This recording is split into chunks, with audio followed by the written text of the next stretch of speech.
Hi guys, என்னோட பேர் சரவணன். நான் தருமபுரியில் இருக்கிற பயனாக்கன்பட்டின்ற சின்ன கிராமத்துலேருந்து வந்திருக்கேன். 2019 தான் நான் காலேஜ் முடித்தேன். அதுக்கப்புறம் நான் என்ன பண்ணுறதுன்னு தெரியாமல் திருப்பூரில் இருக்கிற ஒரு டெக்ஸ்டைல் கம்பெனியில் தான் ஒர்க் பண்ணேன். அங்கே அந்த அளவுக்கு பெருசாக எதுவும் இருக்காது. 15,000 மாதம் கொடுப்பாங்க, அவ்வளோதான். அதுக்கப்புறம் லைஃப்பில் என்ன பண்ணுறதுன்னு தெரியாமல் ஒரு கட்டத்துக்கு மேலே எனக்கே என்னடா நம்ம லைஃப் இப்படியே போயிருமா அப்படின்ற மாதிரி ஒரு பயம் இருந்துச்சு. அதுக்கப்புறம் யோசித்தேன், சரி நம்ம சாஃப்ட்வேர் ஃபீல்டுக்கு போவோம் அப்படின்னு சொல்லி யோசித்தேன். அதுக்கப்புறம் அதுக்கு போனதுக்கப்புறமும் எனக்கு என்ன லாங்குவேஜ் சூஸ் பண்ணுறதுன்னு ஒரு ஐடியாவே இல்லை.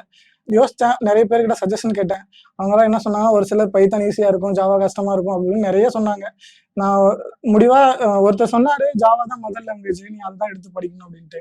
சொன்னதுனால எடுத்து படித்தேன். ஸ்டார்டிங்ல கொஞ்சம் கஷ்டமா தான் இருந்தது. யூனிக் டெக்னாலஜி தான் படித்தேன். அது எப்படி யூனிக் டெக்னாலஜி வந்து கண்டுபிடிச்சேன்னா, நிறைய யூடியூப் சேனல்ல சும்மா நம்ம ரீல்ஸ் பார்ப்போம்ல, அந்த மாதிரி பார்த்துட்டு இருக்கும்போது எனக்கு யூனிக்ல இருந்து ஒரு ரீல் வந்தது.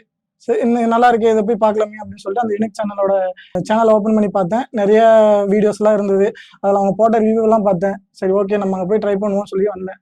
நேரில் வந்து ஒரு என்கொயரி வச்சாங்க. என்கொயரி வச்சுட்டு என்னோட பேக்ரவுண்ட் கேட்டாங்க, எஜுகேஷன் பேக்ரவுண்டு. சொன்னேன், சரி ஓகே, நீங்கள் நிறைய பாஸ் அவுட் இயர் அதிகமாக இருக்கீங்க, நீங்கள் நல்லா படிக்கணும், நிறைய கற்றுக்க வேண்டியது இருக்குது, இது மாதிரி இருந்தால் எதுவும் பண்ண முடியாது அப்படின்னு சொல்லி சொன்னாங்க. சரி ஓகே அப்படின்ட்டு நான் முடிஞ்ச அளவுக்கு எஃபோர்ட் போட்டு படித்தேன்.